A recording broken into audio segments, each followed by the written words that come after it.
I spent my son's college fund on this coat rack. So when I was like 18, 19, I got this really weird obsession with buying super niche casual wear Elvis jackets. So I've got a ton of replicas that I never wear, and it's time to show you all. You know, looking at this rack, I really should have been buying jumpsuits, gear, things I actually use, stocks, bonds. So right off the bat, this is a really cool suede double-breasted coat that Elvis wore in 1968, 1969. This is one of the few that I don't regret. I actually love this jacket, and I'm one of the few in the world who has one. Really cool find, and something that I could actually wear with contemporary fashion. Wanted to include my vests in here because who's gonna watch an Elvis waistcoat video?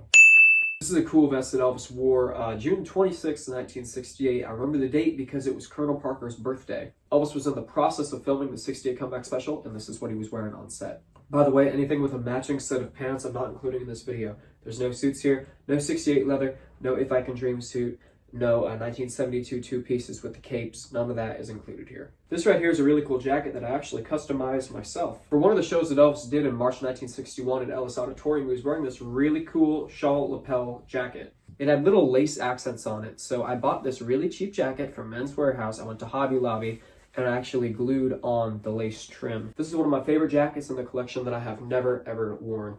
Elvis wore this in 1970 at the Houston Astrodome. When I had this jacket made, nobody had any idea that Graceland actually owned the jacket. It had never been on display before that I'm aware of, and we had 0 photos of it. I had this made solely off of photos of Elvis wearing the jacket, and these are not great photos. Lo and behold, at Elvis Week a couple years ago, they put the jacket on display, and I was shocked at how unbelievably close we got from those grainy photos. But I've never worn it because where am I going to wear this to? This is another one of my favorites. When Elvis got really into riding horses, he bought a bucko jacket. He was wearing it a lot right after Lisa Marie was born. This is a replica of that jacket, and I've got a little story for you. When I was in Beverly Hills earlier this year at Ralph Lauren, as part of Ralph's Double RL collection, he's buying old Western wear. He's authenticating it and reselling it, and at the Beverly Hills location in the Double RL section, they had an original 1960s bucko jacket. This is just a pink linen jacket that I bought when I was like 15 from Men's Warehouse. It works for 50s wear. It was too big for me then, kind of fits me now.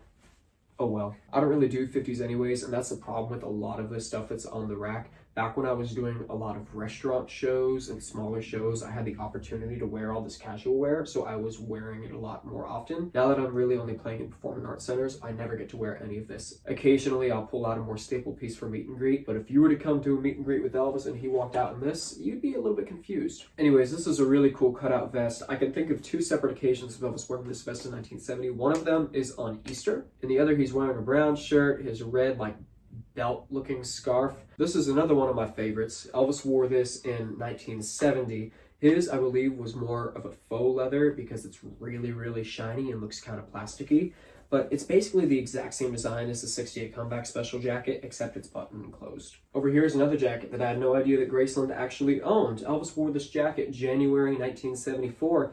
I had it made based on pictures of him wearing it, and then lo and behold, at Elvis Week, Graceland puts it on display, and we did a pretty good job with it. This is one of the jackets that I actually wore a bit more when I was doing restaurant shows. Another thing I've never actually worn, this is a replica of Elvis's Charo vest. By the way, if you want a Charo hat, the only place in the world to get one is from EP Accessories Co. on Etsy. Go check them out. This here was a gift from my friend James Colley. He actually made it himself. Elvis wore this in some publicity photos it was either 66 or 67, and he also wore it in the movie Double Trouble. Speaking of which, I can't stand that movie. This is a cool coat that Elvis wore in 1969, 1970. He had them in a couple colors, and I've got another one down here that I'm going to show you in a few minutes.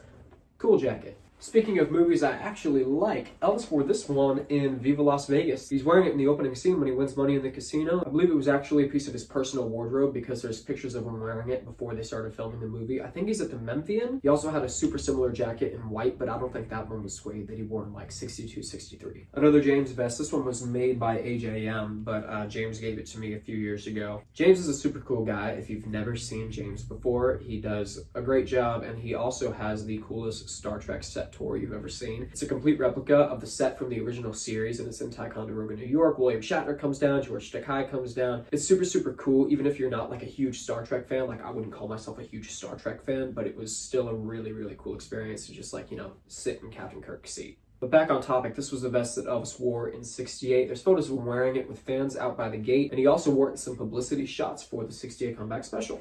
Another one of my favorites, this is an unbelievably cool jacket that Elvis wore on the cover of Suspicious Minds. That same photo shoot was also used for publicity shots in The Trouble with Girls. It was used on the cover of Let's Be Friends and also featured on the cover of the souvenir folio from the 1969 Las Vegas engagement. This is a replica of the suede jacket that Elvis wore to go see Tom Jones in May of 1971. Another favorite, this navy blue double-breasted jacket was worn by Elvis at American Sound Studios. He also wore it a good bit at the end of 1968. It's super, super cool, and this is one of the scarves that he wore with it. So this is the Viva Las Vegas jacket he also wore at the end of Harem Scarum. I'm pretty sure that these jackets were just in Elvis's personal wardrobe because he's also wearing a light blue one in a publicity shot for Fun in Acapulco. Last but not least is the red version of the blue jacket that I showed you earlier. Elvis wore this one in 1969. There's a few different photos of him wearing it. I think he wore it recording an American one day. I'm pretty sure he wore it going to the Memphian, and there's a photo of him, I want to say that he's by the pool. He might have a fedora on, and I think he's sitting with Priscilla. But since I haven't tried on a single jacket this whole video, let's try it on. Nice. When am I going to wear this? Probably never. Very cool. But anyways, maybe next time we'll do an Elvis belt tour. I think that'd be fun. See y'all soon.